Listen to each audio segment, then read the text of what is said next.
71장 찬송하겠습니다. 71장. 내 어깨에 맨대 사업 이루기 전에는 사람들의 중상받고 원망이 생겨도 절대로 낙심 말고 담대히 나가거라. 하나님은 내 편되어 도와주십니더라.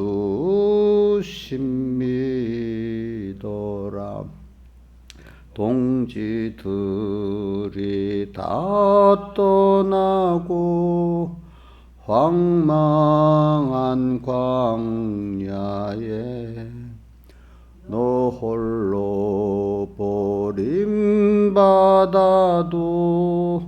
낙심하지 말라. 십자가 바라보며 용감히 나가거라. 하나님은 내 알게 펴사 너를 품어주신다. 가시밭에 백합화는 찔리움을 받고 웃고 있는 장미에도 폭풍 불어온다. 웃음의 양기 뿌려 태풍에 날리어라. 하나님은 음향하사 너를 칭찬하신다. 십자가를 진 후에야 부활 축복 오며 미란 토른 썩은 후에 열매 맺나니라. 난관 역경 뚫고 가 백절불굴 싸우면 하나님은 승리관을 내게 씌워주신다.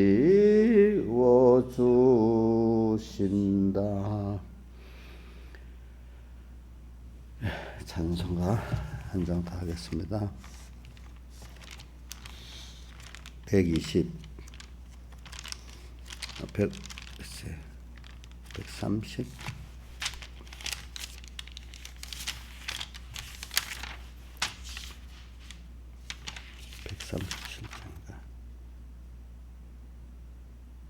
137장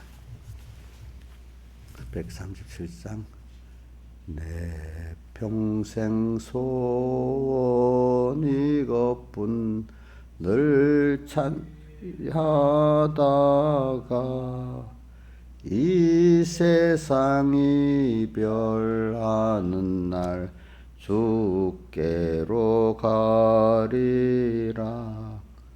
꿈같이 된 이 세상을 취할 것 무엇냐. 이 수고함만 하여도 헛된 것뿐일세. 불같은 시험 많으나 겁내지 맙시다. 구주의 권능 크시니 이기고 지고 남겠네. 금보다 귀한 믿음은 잠법에 대도다. 전국의 귀한 영생복 믿음이 없겠네. 살같이 빠른 광음을 잃으면 못 찾네. 헛되이 허비 말고서 구주의 일하세. 아멘. 기도하겠습니다. 아버지 하나님, 오늘도 주의 피로 값주고 산 귀한 하나님의 자녀된 우리들 또 불러서 주님과 함께 첫 시간 같이 하게 됨에 감사합니다. 우리가 항상 하나님 앞에 하나님께 소망을 두고 교만하지 않도록 우리를 붙들어 주시고, 제가 항상 기도 언제나 겸손하게 해달라고 기도한 대로 은혜를 받은 자일수록 더 겸손해야 되는 그걸 깨닫고 주님 앞에 갈수록 더 겸손해지고 더 하나님만 바라는 저희들 되게 주시옵소서. 이 모든 것 주 예수님 이름으로 간절히 기도드리옵나이다. 아멘. 하나님의 말씀은 다니엘서 12장 9절.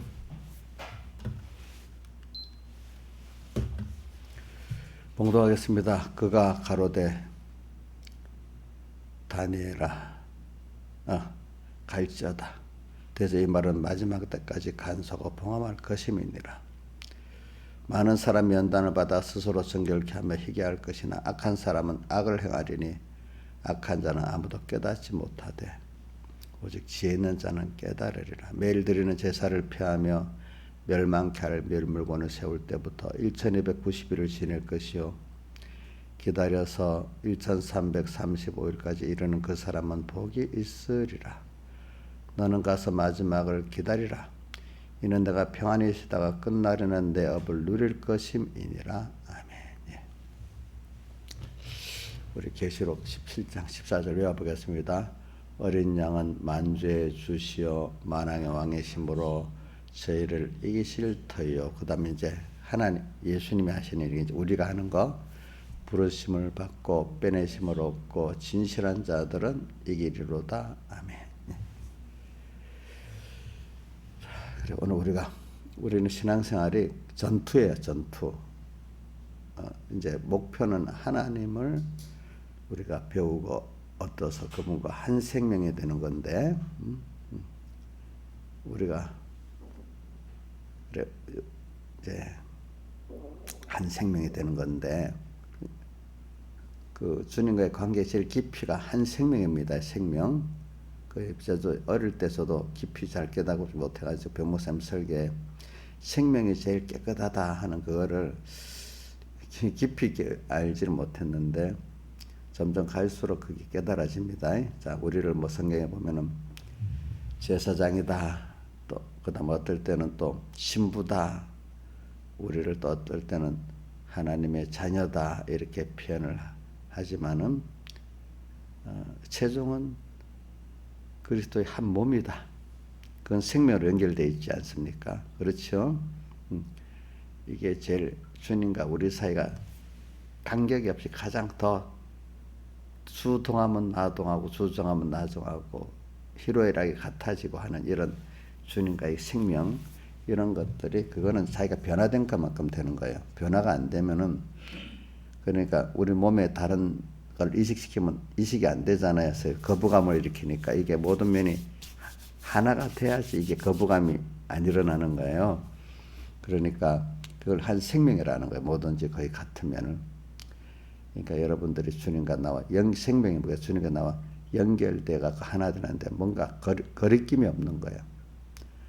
이제 이질적이지도 않은데 이제 점점 본질로 가까워져 나가는 거예요. 그러니까 우리가 그만큼 하나님을 얻는다는 건 내가 하나님과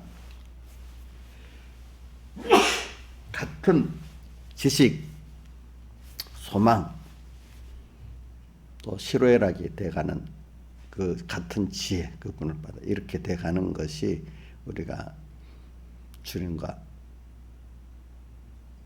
한 생명이 돼가는 겁니다. 그게 제일 깨끗한 겁니다. 그래서 오늘 저는 여러분들 이걸 보면서 그런 사람을 만들기 위해서 하나님이 우리 세상에 나를 보낸 거고 또 세상은 그걸 위해 존재하는 겁니다. 그래서 오늘 여기 보니까 그렇게 만들려고 여기 9절에는 마지막 때까지 간수하고 봉함을 해라. 무엇을? 하나님의 말씀을. 그러니까 여러분들 말씀의 실력이 있어야 됩니다. 말씀. 근데 똑같은 성경을 보고도 말씀을 아는 자가 있고 모르는 자가 있어요. 예를 들면 율법을 아냐 모르냐 그거예요. 율법을 아는 자는 율법으로 자기가 정죄를 받는 게 율법 아는 시작입니다. 시작. 율법을 모르는 자는 율법을 가지고 자기가 아는 거 몇 가지 행한 걸 가지고 자기를 의롭다 보는 게 율법을 모르는 자입니다. 그러니까 율법을 아예 모르는 자들이 있고 율법을 안다고 하면서 이제 그 율법이 성경에 보면은 로마서 3장 율법이 없을 때는 사람을 죄로 여기지 않는다 그랬습니다.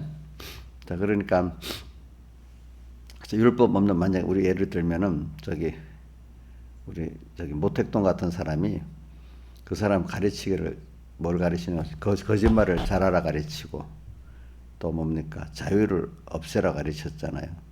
그 사람 율법이 있는 자예요, 없는 자예요? 율법을 아예 모르는 자예요, 모르는 자. 그렇지? 모르니까 당연히 그렇게 생각을 하겠죠. 근데 예수님 당시에 바리새인과 서기관들이 있어요. 그들은 율법을 안다고 하잖아요. 그렇죠? 안다고 하잖아. 근데 자기에 대해서 정죄합니까? 못합니까? 그 율법이 있으나 율법을 배워서 이거 안다고 해야 되겠다. 지식적으로 가지고 있으나 자기에게 율법이 있는 자가 아닌 거예요. 그걸 자기에게 적용 안 하기 때문에 율법이 있으나 그 사람들이 보니까 율법이 없는 자라고 막 백성을 질타하더라고 보니까. 근데 자기들이 율법이 없는 거야 사실은. 그러니까 자기를 정죄할 줄을 모르고 그것 때문에 고민할 줄 모르는 사람 율법을 배워도 율법이 없는 자예요. 그러니까 오늘 한국교회 만약에 목사들, 장로들, 집사들이 많이 있지만 율법을 배우잖아. 어떨고 십계명도 외우잖아. 근데 그 사람 율법이 그 안에 보면 율법이 없는 자도 있는 거야. 율법을 모르는 거지. 있으나. 응? 자기 일을 정죄할 줄 모르니까. 자기 그 죄 때문에 고민할 줄 모르니까. 도리어 어떤 사람은 그러니까 저런 사회주의, 공산주의 사상에다 물들면요. 예수 믿어도 그런 사람 있습니다. 그런 사람들은 말씀의 그 하위 개념으로 보니까 그 자기들의 이념을 상위 개념으로 보고 말씀은 하위 개념으로 보지 않겠습니까? 그렇겠죠. 맞아요. 그러니까 필요한 말씀만 사용하겠죠. 믿기는 믿는다면서.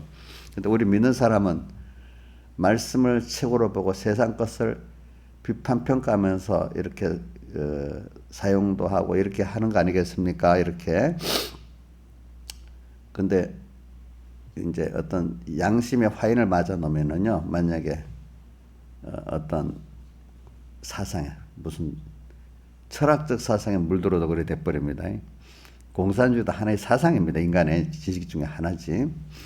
또 뭐 어떤 철학에 물들고 그렇죠. 또 뭐 어떤 종교에 물들면서 예수 믿는 사람도 있어요. 또 보면은 기독교도 구원이 있고 불교도 구원이 있고 이렇게 믿는 사람도 있어요.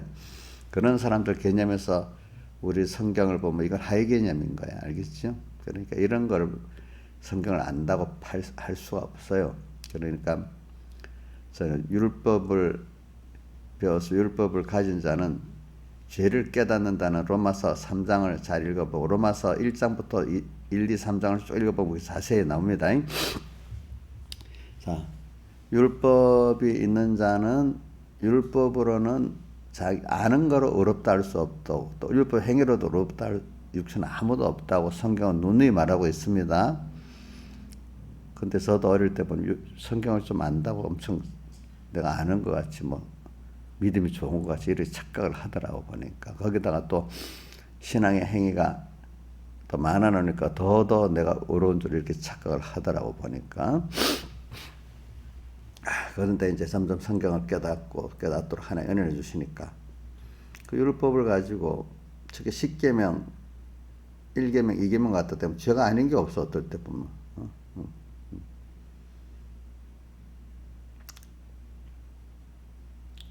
그래서 율법이 우선 10계명의 1계명, 10계명의 서론만 가지고 봐도 내가 하루 종일 살 때 정죄 안 받는 하루가 있겠어요? 물론 전체 정죄를 받는 건 아니죠. 어떤 부분은 분명히 정죄를 받고 살겠죠. 그래서 주님과 말씀 잊어버리고 살면 1계명뿐만은 죄가 되겠죠. 그렇죠? 그래서 어저께 그러면 100% 1계명 생활 하셨어요? 안 했지. 저도 그래. 잊어버리고. 눈에 보이고 귀에 들리는 대로 딱 평가하고, 그죠? 또 그것보다 10계명 서론, 나는 너를 애굽 땅 종되었던 집에서 인도하여 내 하나님 여호와로다. 주님이 이 멸망할 세상에서 나를 건져 피공로로 흘려서 나를 구출해내셨다. 그러니까 내가 그 크신 하나님이 나를 위해서 큰 희생을 하셔서 이걸 깨닫고 그 희생을 통해서 내가 지금 이렇게 하나님을 향해 자유롭게 하나님을 믿을 수 있고 천국을 소망하고 믿을 수 있는 내가 됐다. 이거 감사하고, 이 감사, 구속에 대한 감사가 떨어지는 그것도 벌써 10계명의 서론을 범한 죄가 되는 겁니다. 그렇죠? 이렇게 따지면 우리가 정죄를 안 받을 게 없는 거예요. 그다음 2계명도 우상, 하나님만 바라보고 의지하고 복종하지 않고 어떤 돈이 있으니까 어떤 사람을 의지하면 된다는, 그게 또 그거는 이제 자주 오는 건 아니지만 어떤 일을 닥칠 때 그래 되잖아요. 그거는 이제 우리가 뭐 어떨 때는 하루 종일 그 죄를 범하지 않을 수도 있어요. 그러나 우리가 10계명 서론하고 1계명 죄를 범하지 않을 수, 그게 참 그게 나는 산다생이 파리 가서 4시간 동안 주님을 잊어버렸다. 난 그 산다생도 아이고 그것도 너무 그런 아닌 것 같아. 산다생 생활 속에서도 자기가 1계명 범하고 또 10계명 서론을 범한 때가 많을 거라고 저는 믿고 있어요. 안 그럴 수가 없어요. 그래, 우리는 율법이 있는 자는 매일 하나님의 10계명을 생각하고 말씀을 생각하면은 내가 참 피공내 구속의 은혜 감사를 잊어버리고 항상 모든 것을 만날 때 주님을 생각하면서 하나님 이 현실을 내게 줬지, 이 사람 내게 만나게 했지, 또 이렇게 아픔이 하나님 나를 아프게 했지, 이렇게 생각하면서 하나님이 사랑하시는 하나님이 나를 왜 이렇게 했을까? 분명히 하나님의 사랑에 숨은 비밀이 있을 거라고 찾는, 이게 1계명 생활을 하는 거 있는데 이걸 못하고 있는 게 1계명도 범하고 10계명 서론도 범하고 이래서 하는, 그래서 나를 정죄할 수 있어야 되는 겁니다. 그래서 이걸 깨닫지 못하면요, 하나님이 어떤 깊은 수렁 속에 빠뜨려요. 병이나 큰 병 속이나 사람의 어려움 속이나 경제의 큰 어려움 속이나 그 속에서 아무리 헤매도 내가 아무것도 할 수 없구나 해서 거기서 인간의 무지가 죄라는 걸 깨닫게 만들어. 하나님을 바라보지 않는 이게 죄구나, 이걸 실감 있게, 자기 개인의 실감 있게 만들어서 깨닫게 해주세요. 알겠죠? 근데 여기서 깨달아 가지고 다 이런 순서까지 가지요. 가가지고 그다음 깨닫고 나면 우리가 이렇게 평상시도 맞아 내가 벌써 1계명 범했네. 벌써 10계명 서론을 범하고 살고 있는 나네. 이걸 자꾸 깨닫게 작은 일에서 만들어 주시는 게 좋은 겁니다. 아시겠습니까? 이래서 우리가, 그러니까 오늘 여기 있는 분들이 다 율법을 배우긴 배웠는데 율법이 있는 자가 될 수 있고 없는 자가 될 수가 있어요. 자, 그 말씀을 가지고 말씀 율법이라 합시다. 먼저 율법으로 적용되니까 율법으로 여러분들 정죄를 자기가 자기한테 할 수 있을 때 율법이 있는 자고 남에게만 적용하면 율법이 있는 자요, 없는 자요? 없는 자요. 알겠죠? 그러니까 이제 성숙해야 이게 자기에게 적용됩니다. 저도 어릴 때 보면 제일 가까운 우리 어머니를 정죄하잖아요. 그렇죠? 애들도 보면은 조금 알만하면 가까운 엄마부터 정죄합니다. 그 우리 신한선 아이들한테 정죄 받아봤어요? 오, 받아봤대. 제일 만만한 게 엄마니까 다른 사람한테 말할 수 없으니까. 근데 그게 이제 점점 깨달아가지고 자기를 정죄할 수 있는 사람이 율법이 있는 자가 되는 겁니다. 자, 우리 예수님 당시 바리새인들을 보면 뭐 성경을 사전적 의미에서는 잘 알았지만 그거를 자기에게 적용 못하니까 그래서 율법이 없는 자예요. 그렇죠? 율법이 없는 자. 자, 공산주의자 중에 성경을 아는 사람이 그 연구하는 사람도 많이 있습니다. 우리 이용렬 쌤도 성경 더 잘 알아요. 근데 그걸 믿어야 안 믿어요? 안 믿으니까 또 믿는다 해도 아직까지 그 사람이 그 율법으로 자기를 정죄 못하는 사람이 되기 때문에 율법이 없는 자가 될 수 있어. 이거 신앙생활이 굉장히 중요한 거예요. 알겠죠? 일단은 신앙생활에 볼 때 자기가 아는 말씀을 가지고 자기가 정죄받고 그것 때문에 고민하는 이런 사람은 희망이 있는 사람이고 그만 어떻게 그거 갖고 남만 정죄하고 자기 자랑하면 희망이 없는 사람이야. 희망. 근데 거기서 율법 있는 자가 되도록 하나의 은혜를 주셔야 그게 되는 거예요. 그게 제가 아무리 그 사람을 붙들고 율법을 자기에게 적용해서 정죄받고 주님 앞에 겸손해질 수 있도록까지 되는 건 내가 뭐 붙들어 놓고 하루 종일 얘기하고 되는 게 아니에요. 하나님 은혜를 주셔야 돼요. 알겠죠? 저는 제가 하는 데까지 하고 하나님께 맡기면 하나님이 그게 제일 잘해준. 내가 붙들고 하면 도로 하나님 일을 가로막는 게 되거든요. 그러니까 제가 하나님 주신 것까지만 해야 되는 거예요. 여러분도 율법이 있는 자 되기를 바랍니다. 제가 그렇게 기도를 하면서 이 말씀을 하는데 이 말씀에 딱 오늘 여기 뭐 오늘도 직접 듣고 인터넷 통해 듣는 사람이 다 아멘 이래 되지는 않을 거라고 보고 있어. 하나님 하시라니까 내가 하는 거예요. 그래서 오늘 이 말은 마지막 때까지 간수하고 봉함할 것이니라. 그래서 이제 이 말은 말씀 맨 껍데기는 율법인데 이제 이게 나중에 생명의 그 생명의 말씀이라고 사도행전부터 보면 생명의 말씀이라는 말이 계속 나와요. 이제 이 말씀이 율법이 아닌 정죄받고 나를 살리는 정죄받아야 그 다음에 살리는 말씀으로 역사할 수 있습니다. 율법이 있는 자가 돼서 내가 정죄를 받고 나서야 그 율법이 몽학 선생이 돼가지고 예수 그리스도에게로 인도해가지고 예수 그리스도 사흘 대속의 의를 믿는 사람이 된다. 그때부터 생명의 말씀이 됩니다. 이 말씀이 자, 이 생명의 말씀. 자, 율법으로부터 율법이 있는 자가 돼가지고 생명의 말씀으로 받기까지 하는 이 말씀을 잘 간수하고 봉하며라. 이게 비밀이에요. 비밀이니까 하나님이 알려주셔야 됩니다. 여러분 겸손해야 됩니다. 저도 내가 알았으니까 그 바리새인들이 일반 대중보 율법이 없는 자라 뭐 이렇게 말하는 것 같이 얼마나 교만하지, 그렇죠? 근데 자기들이 율법을 몰라. 저도 만약 깨달음을 주는 아이고 이 교인들이 아무것도 몰라 이래 버리면 제가 얼마나 참남한 자가 되겠습니까? 그렇죠?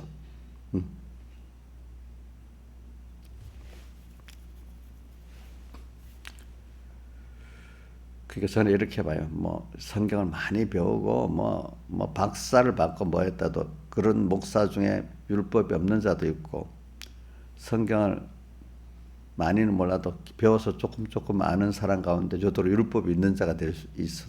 그런 사람이 더 많아. 어떻게 보면 성경을 많이 몰라도 하나님이 그 은혜를 주니까 그래 되지. 그렇죠? 그러니까 일단 말씀으로 자기를 정죄하는 게 시작인데 그게 처음 예수 믿을 땐 그게 안 돼요. 알겠죠? 처음에는 너무너무 건전해, 그 힘든 데서 하나님 앞에 나와서 이제 표적을 통해서 떡도 얻어먹고 병도 고쳐 그 믿게 되지만은 그 사람들이 다 주님을 쫓아야 안 쫓아요? 못 쫓지, 그죠? 그 중에 은혜를 받은 사람이 이제 영생의 말씀에 죽게 있으니 우리가 어디로 가오리까 이런 사람이 되어 나가는 거잖아요. 그러니까 여러분들도 하나님의 기적을 체험하고 너무 힘든 데서 구원받았어, 육적으로. 그 다음부터는 우리가 신령한 구원면으로 나가는 사람이 돼야 되는데, 그러려면 먼저 여러분들이 절망 속에 다시 예수 믿고 나 절망 속에 빠져야 되는 거예요. 내가 예수 믿고 구원받았는데 왜 또 세상에 절망스러워? 그 다음 절망 속에 빠지는 거는 내가 거기서는 이제 뭐냐면은 내가 정죄받고 예수 그리스도의 피공로 대속의 그 구속의 은혜로 이끌어가는 순서예요. 그때는 처음에 믿을 때는 막 구속보다 하나님이라는 나를 그래서 건져주실 분이 있다는 어떤 신적 그분을 알게 되는 거예요. 일단은. 근데 한 단계 더 나갈까는 주님의 피공로의 구속을 알게 만드는 순서의 내 절망이 있는 겁니다. 알겠죠? 처음에 절망 속에서 예수 믿게 만들었습니다. 그 다음 또 믿고 나면 또 절망을 줍니다. 그거는 내가 예수님의 구속을 잊게 만들려고 더 그렇게 절망 속에 빠지게 만드는 겁니다.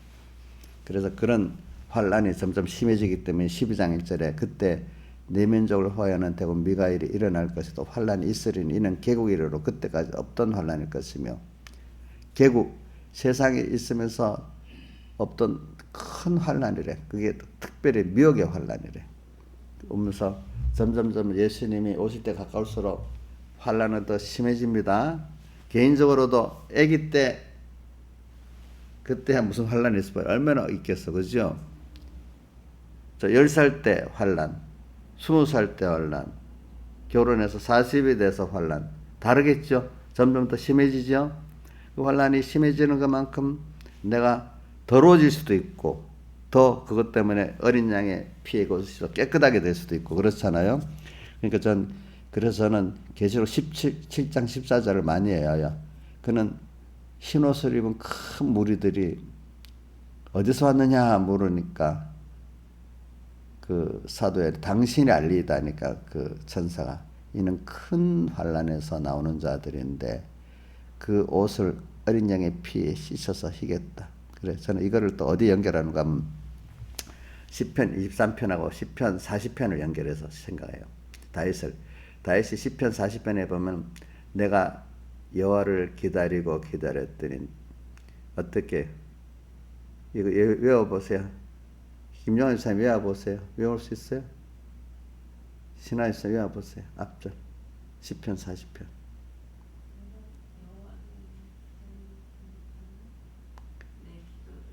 들으사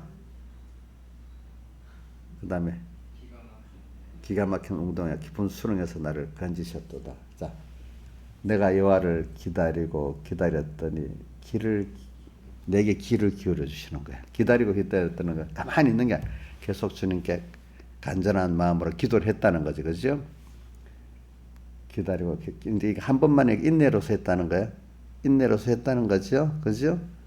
나를 기울여서 나의 부르짖는 데는 기도할 때 보세요. 마음으로도 주님 도와주세요. 이렇게 했다는 거야. 간절한 마음을 갖고 했다는 거야. 간절한 마음을 갖고 부르짖음을 들으셨다. 그래서 2절에 나를 어떤 입장에는 기가 막힐 웅덩이야. 그 수렁이야. 내가 왜 깊은 수렁이라는 뜻은 일부러 붙이고 있습니다. 이게 여러분들 그 시대의 문화를 알아야 되잖아요. 기가 막힐 웅덩이라는 거는 어떤 웅덩이를 생각하면 되겠어요? 여러분 성경에서 보면은 예? 그래요.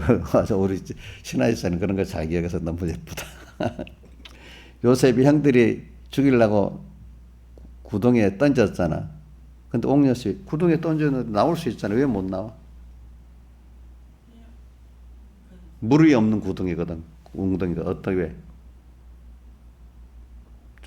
왜 못 나와?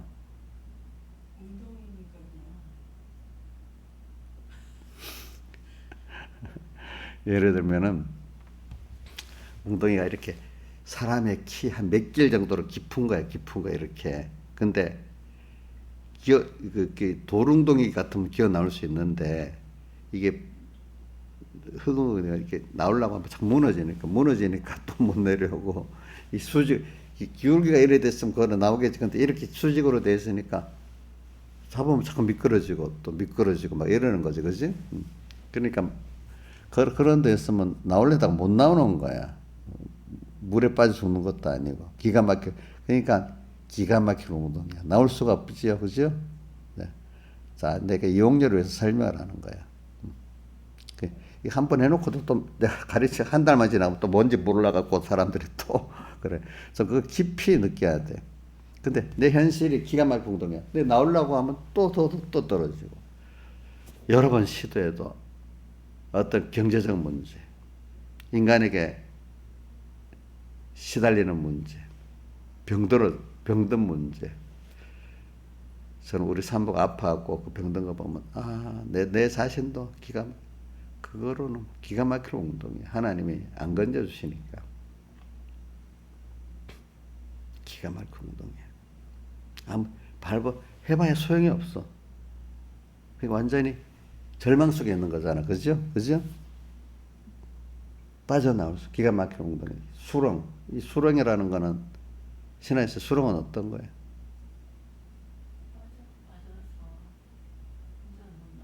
빠지면 못 나오는 거야. 자꾸 휘적거릴수록 빠져 들어가 버리는 거야. 응? 수렁. 이제 다윗도 이럴 때가 있었기 때문에 그러잖아요. 그런데 내가 주님께 기다리고 부르짖으니까 주님이 나를 건져 주셨대. 그래서 내 발을 반석에 둬서 내 걸음을 견고하게 하셨대. 이런 걸 겪어봐야 정말 하나님께 감사한 거야. 알겠죠? 이걸 겪어본 사람은 이제 절망을 안 하는 거야. 그래, 나의 구원자가 계시니까. 또 이렇게 기가 막힌 운동이하고 깊은 수렁에 빠지게 하시는 것도 하나님의 뜻이 있겠지. 그는 하나님 꼭 나를 건져 주시는 거야. 이렇게 믿으니까. 그렇죠? 거기서 겸손해지고 깨달음을 가지게 되잖아요. 보니까. 그래, 이런 걸 보면서 저는 하나님 앞에 또 시편 23편도 그렇고 그러니까 참 하나님의 은혜를 알게 되는 거죠. 그렇게 그때까지 없었던 환란일 것이며 그래 이 환란 속에서 더욱더 우리가 이제 겸손해지는 거지. 그래서 오늘 우리가 이 말씀을 하려는 게 뭐냐니까 여러분들이 그 어려움을 그래서 그래. 제가 이 앞에 무슨 설교를 한다 그랬지? 예? 그래서 내가 각도를 잡아야 되니까. 그래서 저는 이제 왜 이 말씀을 하기 시작한 원인은 뭐냐면 여러분들이 낙심하지 말라는 거예요. 낙심하지. 예? 뭐요? 개구리. 그래 환란이 점점 심해져 가는데 이제 거기서도 그 환란이 어떤 환란이냐면 내가 나올 수 없는 정도 환란이야. 이제 또 인간으로서는 그죠. 그것까지 겪어봐야 사람이 더 겸손해집니다. 아시겠죠? 근데 그 하나님의 사랑하는 사람에서 더 저런 입장에 몰아엮고 일을 시킵니다. 알겠죠? 평신도들은 평신도대로 그렇지만은 또 세상에 잘난 사람들은 구원은 똑같아요. 알겠죠? 위치가 달라서 그렇지.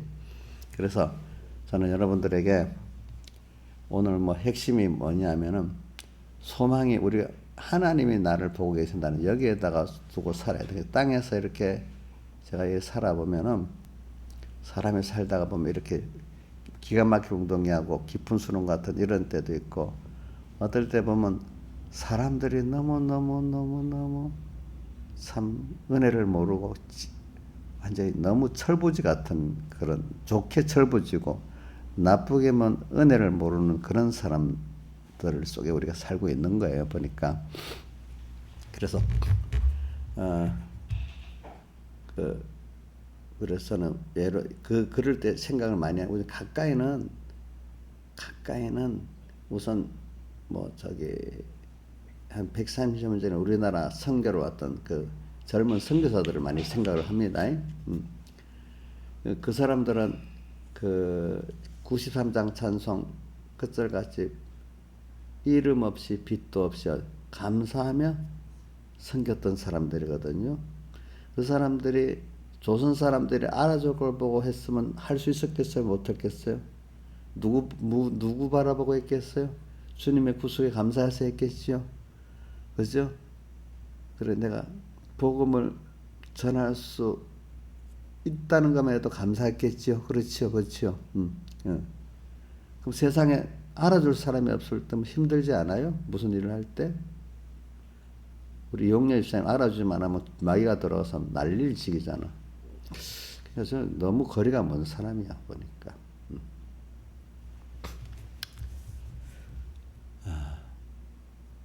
그래, 왜 그러냐. 그러니까 참 믿음의 사람들은 그런 일들을 많이 겪어 만들어요. 왜? 은혜를 베풀었는데도 은혜는 고사하고 도리어 자기를 대항을 하고 모함을 하고 한단 말이에요. 자, 그러면 속상하겠죠. 자, 근데 그것까지는 괜찮아. 선교사들이 와가지고 전하는데 양귀신이라고 놀리고 막 뭐 그것까지도 그것도 어떤 사람 힘든 사람 있겠지만은 그거까지 괜찮은데 이제 어느 정도 이제 키웠다 사람들이 예수 전도에서 예수 믿고 나면 이제 뭐냐면 은혜를 지금 받아 놓고 이 잘못된 것도 아닌데 지 생각에 뭐 맞다 안 맞다고 해서 막 배반하고 또 이러는 일들이 많이 일어나요. 교선교사들 선교할 때 보면. 그러면 아예 아무것도 모르고 양귀신이라고 놀렸던 그것까지 참을 수 있는데 그 은혜를 받아 예수 믿고 난 다음에 또 더 많은 은혜를 받고 큰 사람이 지가 좀 안다고 막 선교사를 정죄하고 배반하고 이러면 자 속이 더 상하겠어요. 자 양귀신이라고 놀린 아무것도 모를 그게 더 속상하겠어요. 이것도 구분할 줄. 집사님은 어떻게 봐? 양귀신이라고 놀릴 때 더 속상하겠어? 이제 알만한 사람 지가 안다고 날뛰는 게 더 속상하겠어? 예? 안다고 날뛰는 게 더 속상하겠지? 그런 일들이 많이 있는 거예요, 보니까. 그럴 때 사람을 보고 하면은 병이 나요, 병이 나. 알겠죠? 병이 나고. 하나님을 보고 하면 병이 안 나요. 그 불쌍히 여겨지지. 그렇지? 다만 그 사람이 구원을 해서 너가 잘못됐다 이거 고쳐라 이렇게 하게 되지. 내가 뭐 억울한 걸 풀려고 그러는 게 아니거든. 그 사람의 구원을 위해서 그렇게 하는 거지. 그런 일들이 꼭 있어요. 그래 우리 또 세상이라는 데 나가서 이 나라라는 이 국가도 그래요. 국가도 보면은 정말로 애국자들은 많이 숨어서 지나가고 이 아첨하는 것들이 막 권세를 잡고 설 때가 많아요. 그래서 저는 이번에 도스토옙스키 책에 보니까 지금부터 200년 전 러시아의 상황에 진실을 말하는 자는 참 비정상에 미친 사람이고, 그때는 예수 믿는 나라인데도 그래 그때, 아첨하고 사는 게 정상적인 사람으로 돼 있어. 그만큼 사회 분위기가 그래 돼버렸어. 그러니까 지금도 우리나라도 그런 면이 많습니다. 왜냐하면은 정말로 나라를 위하고 뭐 하면은 억울함을 많이 받아 이익단체들이 막 공격을 하는 거예요. 알겠죠? 자기들 이익에 손해가 되는 일들이 많으니까. 그래도 전체 나라를 위해서 이렇게 하면 사람들에게 피동받으면 그 일을 못하는 거예요. 그렇기 때문에 처음에 애국자로 많이 나서다가 이익단체들이 공격을 많이 받다 보니까 그만 낙심해서 그만둔 사람도 있고 많아요. 알겠죠? 근데 물론 그 예수님 안 믿는 애국자들 가운데 끝까지 이름도 빛도 없이 한 사람도 있는 아주 소수고, 근데 대부분 그 애국자들도 하나님을 바라보고 한 사람들이 끝까지 한 거야. 알겠지? 왜? 땅에서 나라의 애국을 하기 위해서 그런 게 아니라 하나님이 이걸 내가 하나님 앞에서 옳고 바르게 살다가 국민으로서 그렇죠. 또 기독자로서 바르게 살다가 하나님 앞에 가겠다. 이렇게 하면은 하나님 보고 하니까 죽는 날까지 할 수 있고 목숨을 내놓다 할 수 있잖아요. 그러니까 억울하지가 않지, 그렇지? 억울하다 보면 자, 무튼 억울하면 마음에 병이 나요, 병이 안 나요? 병이 나면 그 나중에 몸까지 병이 납니다. 그러니까 그 못하고 사나요. 그래서 예를 들면 이익단체라는 게 하나 봅시다. 자, 만약에 우리 저 옛날에 그 박근혜 정부 말년에 저 성주에 사드 배치를 했잖아, 그죠? 그러니까 막 그 선동을 받아갖고 그 성주 군수부터 시작해서 혈서를 쓰고 막 국민들이 안 된다고 왜 그러냐 그 이유가 자기들도 사드를 배치해서 국방을 위해서는 필요하다고 다 동의는 하는데 알겠죠? 그런데 왜 못하냐니까 사드 배치하면 전자파가 나와가지고 저기 뭐야 참외가 농사가 안 되고 전자파 쐬면 이 주변의 사람들이 화상도 있고 생명에 지장이 돼서 이렇게 한다고 그 과학적인 그것도 안 하고 반대했단 말이야. 근데 사드 배치를 해갖고 정식 배치 안 해도 전파가 나오거든요. 근데 지금 만 6년째 되는데 성주 참외가 옛날보다 더 출하가 많이 되고 더 잘 팔리고 있거든. 농사가 안 되는 게 아니거든. 또 한 사람도 그것 때문에 병 들어가지고 한 사람도 없거든. 그 조사해 보니까 보통 그 군 기지내는 500m 밑에 접근 못하게 되어 있잖아요. 그 100m 안에는 약간 영향이 간대. 그러니까 그때 이런 말도 있었어. 지금 이 본인에게는 전자파 영향이 자기가 들고 다니는 이 휴대폰을 더 조심하고 살라는 거야, 전자파. 그 100m나 떨어져 있으면 이건 거의 상관이 없다는 거야, 알겠죠? 지금 6년째 다니까 그게 다 그거는 이제 실제적으로 정리가 됐잖아요. 그만큼 사람이 자기 이익에 너희 참외가 농사가 안 된다. 또 몸이 어떠다. 이게 자기 이익에 대해서는 이 과학적으로 따지면 예민한 거예요. 알겠죠? 그래갖고 막 사람들을 선동을 하는 거거든. 알겠죠? 근데 이제 거기서도 이런 사람들이 있지. 넓게 보고 나라를 위해서 그래? 그게 먼저인 사람은 그러면 어떻게 할 길이 없나 이래 찾아보면 그게 그 정상적인 그 과학적인 판단이 귀에 들어오기 시작하는데, 근데 이익이 먼저인 사람들은 알겠죠? 그 거짓말이 쏙쏙쏙쏙 들어오는 거야. 무슨 말인지 알겠죠? 자기 중심이 되면 마귀가 거짓말이 쏙쏙쏙 들어갑니다. 알겠죠? 근데 하나님 중심이 딱 되면은 그 구별할 수 있는 사람이 됩니다. 거짓말과 참말을. 정말이에요, 이게. 그러니까 이 세상이 뭐냐면 자기 중심이 우선 봅시다. 국가 중심이라고 개인을 부정하는 뜻은 아닙니다. 한 나라를 가정을 중심으로 하고 살면서 거기에 맞도록 내 자유를 누리는 게 맞는 거겠죠. 그래야 가정 화평하게 되겠죠.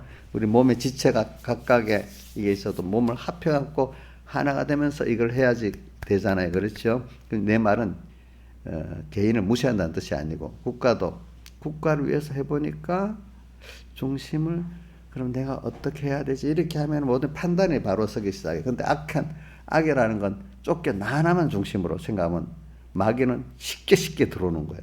북한에 그 지령을 내릴 때도 너가 손해다? 이걸 시작해갖고 이제 그게 먹혀들어가는 거예요.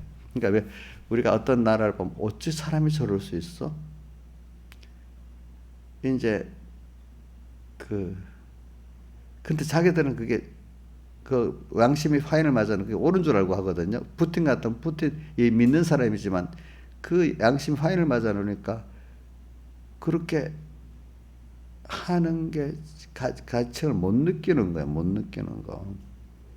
제가 이 일을 왜 하냐면은 세상은 다양해. 그러니까 땅에서 그러니까 여러분들이 어떤 정치 지도자가 되고 뭐 저 같은 여러분들 교계 지도자가 될 때 만약에 내 원하는 대로 이게 다 돼가는 게 아니에요. 알겠죠? 그러니까 내가 이 나라를 정상화시키고 이 교단을 정상화시키고 이 목적을 물론 그걸 최고로 두면 안 돼.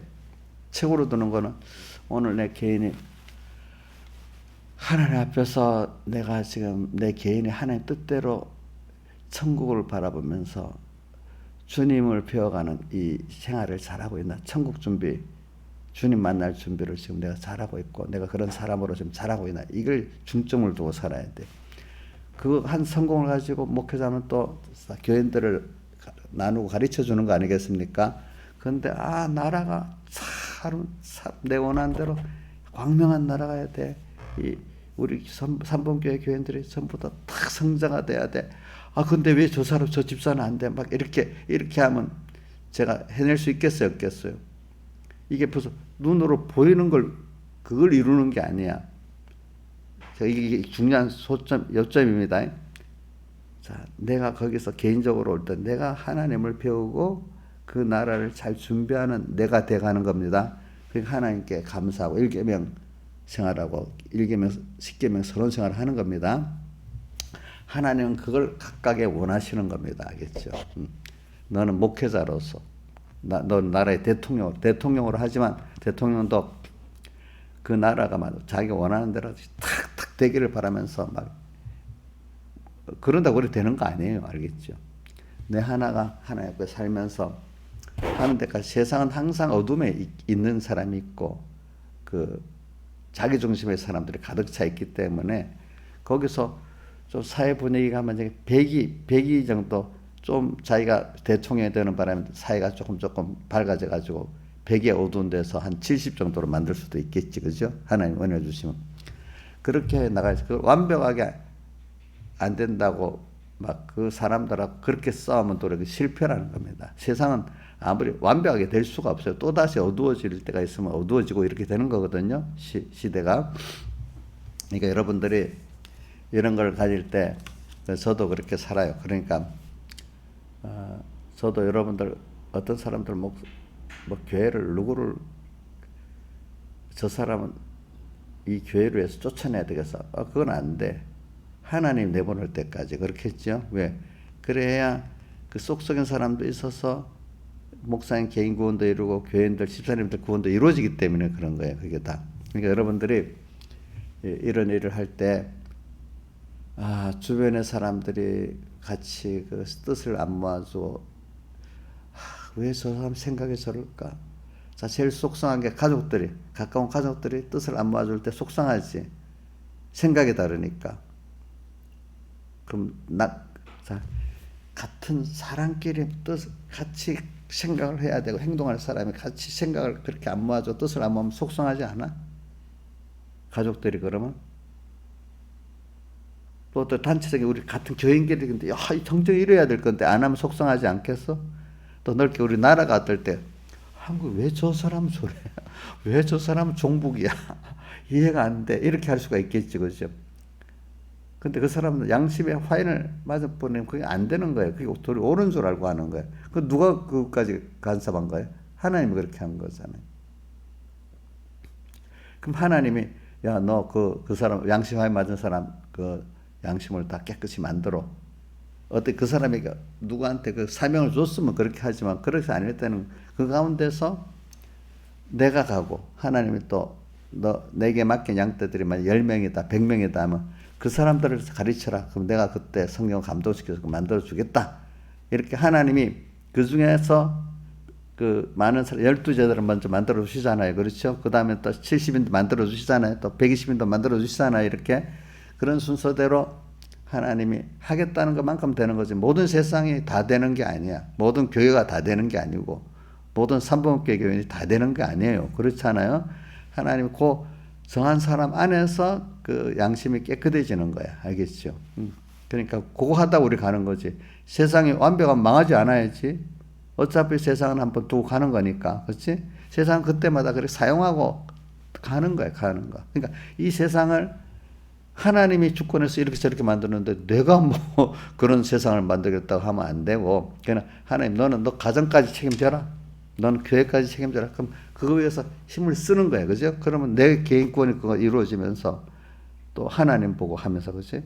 또 그 사람들이 하나님 뜻이면 그 중에 연결된 어느 사람들이 구원을 얻고, 그지? 우선 책에 기록된 자만 구원 얻는 게 1번이고, 그 안에 건설골을 이루는 자들이 있잖아요. 그럼 그런 세상 속에서 하나님이 어떨 때는 시대가 엄청 악하게도 만들고, 조금 좀 밝게도 만들고, 그죠? 내 주변이 굉장히 어둡게도 만들고, 또 좀 밝게도 만들고, 하나님이 뜻이 있어서 그러는 거예요. 근데 내 개인의 주변이 너무 어둡고 그 시대가 어둡다. 그럼 낙심할 필요가 없어. 하나님이 나를 붙들고 가면 그걸 통해서 더욱더 하나님을 배우게 되고 내가 더 깨끗해지는 그 순서가 되는 거야, 그 안에서는. 그래서 오늘 여러분들은 이런 걸 가지고 세상을 살아나가요. 주변의 사람들 보고 같이 마음을 맞이해야지. 가족이 안 그렇다고 낙심하지 마세요. 그 속이 그럴 때 생각 속이 쓰립니다. 만약에. 근데 저도 왜 이런 일을 하는가 하면 하다가 보면은 특히 가까운 가족들이 또 어떨 때는 가까운 동지들이 또 가까운 그 교단의 같은 총공의 안에 사람들이 목사님들이 또 넓게 뭐 한국교회 같은 목사들이 하는 거 마음에 안 들 때가 많잖아요. 응? 그럼 나 혼자라고 생각하면 자, 나 혼자라고 생각할 때 낙심이 되겠어. 낙심이 되고 속이 쓰릴 수 있겠지요. 그렇죠? 그러면 아무것도 안 해야 되겠네. 신하유사님. 신하유사님 힘이 없는 자니까 나는 그냥 나 혼자 가겠어. 이런 사람도 있었겠지만 그러니까 합세 세상을 타협하고 믿어야지. 현재 신하유사님 같으면 나 혼자라도 가야 되겠어 이러니까 그래 힘이 없으니까 내 같은 게 뭐가 하겠냐 타협하고 살아야지 이렇게 사회를 살겠어요? 예? 예? 일부 왜? 나 혼자라도 간다고요? 아이고 그걸 감당할 수 있을까? 그게 안 되려고 그게 되려고 하면 주변에 어떻게 돌아가는 걸 보고 속상하지 않아야 돼. 하나님이 이렇게 하시네 여기서. 그래서는 그럴 때마다 감사하더라. 그럴 때 속이 쓰리고 낙심이 되는데 저는 아까 그 다니엘서 12장 1절하고 그다음에 저기 그 시편 40편의 그 말씀을 생각하면서 결국 하나님이 하시는 거니까 그래 이래서 내가 하나님만 바라보지 않게 그딴 사람이 돼가지고 만약에 일이 잘 돼봐야 내가 했다고 내가 이렇게 해서 했어. 나라를 내가 이렇게 만들었어 막 자기가 얼마나 교만해지겠어요. 사람이 건강하면 교만해지는 거야. 일이 잘 되면 교만해지는 거야. 그거는 필연적인 거야 사람들이. 근데 그래 나는 할 수 없는 하나님이 나를 붙들면 되지. 이 절망 속인데 하나님이 하시면 또 그 중에 구원 얻을 사람 구원 얻을 수 있겠네. 나만 아니고 그 하나님이 내 말고도 맡긴 양떼를 맡겨주셨어 만약에. 그러면 그 양떼를 위해서 또 일을 해야 돼. 하나님이 다 세상에 다 얻어 안 되지만 이 사람들은 나한테 맡겼다 하면 하나님 또 그만큼 하게 하시는 거거든요. 예. 그럼 그렇게 일을 하다가 가. 근데 그거로 세상을 뭐 다 만들고 가는 게 아니야. 우리는 거기서 하나님을 배우고 언젠가는 떠나야 돼. 그죠? 그 세대에서 내가 할 일, 내 구원은 하고 가는 거예요. 그 다음, 그럼 손자 세대까지 세상을 잘 되도록 만들어 놔야 되겠어요? 물론, 인간이 할 수 있는 데까지는 자손들을 위해서 해놔야 되겠지만은, 그것도 하나님이 허락하신 것밖에 못 하는 거예요. 그 세대는 그 세대대로 또 연단을 받아야 되잖아. 그 세대는 어려움이 없는 시대를 만들 수 있어요, 없어요? 없지, 그치? 그 애들도 좋은 세상이라지만 다 이런 연단을 통해서 그 사람이 만들어지는 거잖아. 그러니까 하나님께 부탁하기는 그때 꼭 붙들고 같이 만들어주세요. 이 기도가 제일 좋은 기도잖아. 그렇죠? 편안한 세상을 만들어주세요. 이 기도가 좋아요? 아니죠, 그죠? 주님도 시험에 들지 말게 하옵시고 이렇게 기도하라 했잖아, 그죠? 여러분들이 그래서 적어도 이 시대가 어려울수록 개인이 어려울수록 근데 어렵다는 건 내가 알만한 사람들이 다 떠나버려. 한 가족이 같이 마음을 가야 될 가족들이 그렇고 한 교인들이 그러고 한 동지들이 그래야 되는데 너무너무 그래. 좀 생각 그럴 때 그래. 그럴수록 그래 맞아. 그럴수록 내가 깨끗해질 수 있어. 하나님만 바라보고 제가 복종해야 되겠네. 이걸 깨닫게 되는 거예요. 알겠죠? 그래. 그러니까 겸손해지겠지. 분명히 겸손해지겠죠. 네, 잘돼 나가면 내가 하는 대로 막 하나님 해놓고 내가 했다고 자랑하고 살잖아요. 그렇죠? 사람 그래 될 수밖에 없어요. 저도 만약에 너무 우리 교인들이 너무 말 잘 듣고 온 공에 막 교회가 되면 어느 나도 다 그래 된데도 우리 신하유사님은 지금 성격이 안 그럴 것 같아도 보이지 않게 엄청 교만할 수 있는 게 사람이에요. 알겠죠? 그래, 그런 어려움 속에서 우리는 겸손해지고 주변이 다 아닌 쪽 하더라도 사람에게 낙심하지 말고 왜 저러나 하지 말고 그치? 동절이 다 떠나고 황망한 광야에 나 홀로 버림받아도 낙심하지 말고 이렇게 그게 그러니까 그걸 낙심하지 않고 주님만 바라보는 게 겸손한 거예요. 강하면서도 겸손한 거예요. 그것만 바라보니까 뭔가 일이 잘 되니까 하고 안 될 때는 속상해 막 낙심이 되고 병이 나도록까지 속상한 거는 그 겸손한 거예요. 그게 교만한 거예요. 예? 교만하기 때문에 그런 거예요. 아직도 자기가 뭘 하고 인간이 뭘 하겠다는 거기 때문에. 세상은요, 도스토옙스키까지 그렇습니다. 우리나라도 어떻게 보면은 좀 여러분의 세계 좀 더 넓은 세계로 나가면 알겠습니까? 아첨하고 해야 그게 정상, 그게 지혜고 옳고 바르게 하는 거는 비정상이고 이런 사회 상층부로 올라갈수록 그래야 됩니다. 여러분들 알겠죠? 뭐라고?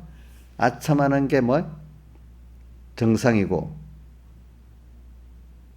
진실하게 나가는 게 비정상인 세계로 세상에도 상부로 올라갈수록 그래 됩니다. 여러분들이 그런다고 여러분들 똑같이 아첨하고 이렇게 살아야 되겠습니까? 세상에 대해서 그러면 안 돼요.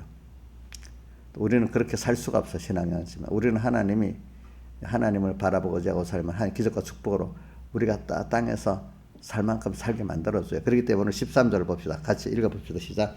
너는 가서 마지막을 기다리라. 이는 내가 평안히 쉬다가 끝날에나 내 업을 누릴 것이며 이렇게 주 안에 살면은요 바깥으로는 환란이 심하지만은 주 안에서 평안을 가지게 돼요. 알겠죠? 자, 바깥은 환란이 심해도 평안을 가지게 됩니다. 끝날에도 하나님이 영광된 죽음으로 사람이 죽을 때 얼마나 영광스럽게 죽나 이게 중요한 겁니다. 끝날에도 하나님이 같이 하는 표를 보여줍니다. 그러니까 자 한번 봅시다. 다윗이 시편 23편을 할 때 환란 속이지만 주님 회개하고 주님 앞으로 가니까 평안해졌죠. 또 그 뒤에도 보면 나와요. 그러니까 우리는 하나님이 결과적으로 사람들이 여러분 다 떠나고 황망한 강야에서는 그 다윗이 어떻게 아들까지 나를 막 죽이려고 쫓아올 때 얼마나 황망한 강야에 있었겠어. 그렇게 떠받던 백성들이 다 저 다윗은 당연히 죄를 지어서 저렇다고 이렇게 돌아설 때 얼마나 힘들었겠어. 대신들도 다 떠나고 일부만 남아 있어서 그것도 자 그 같이 갔다는 사람이 그렉과 블렛 사람이라고 나오거든요. 그렉과 블렛 사람 이스라엘 족속이 아니에요. 블레셋 사람들이에요. 자기들의 대적된 블레셋 사람의 그 사람들 근위대로 쓴 거예요. 그 사람들만 충성을 지키고 하고 또 요압 같은 몇몇 일부의 사람들만이 그죠? 갔어. 이렇게 황망해질 수 있어. 그럴 때 다윗은 요압이 저 시므이를 죽일까요 하니까 놔두어라. 하나님이 저 사람을 통해서 내게 말한다. 그럴수록 하나님을 찾으니까 더 절망 속에서 소망을 가지고 살잖아요. 그렇죠. 평안을 가지고. 여러분들 갈수록 환란이 심해집니다. 그런데 이렇게 여러분들이 동지들이 다 떠나고 이런 걸 경험하면서 또 주변에 기가 막힐 웅덩이 수렁 속에서 여러분을 건전받아가면서 나중에 알게 되기 때문에 하나님을 정말로 알고 믿기 때문에 평안해집니다. 환란 속에서 또 여러분들 끝이 영광스러운 죽음이 됩니다. 다 같이 주님께 기도드리겠습니다.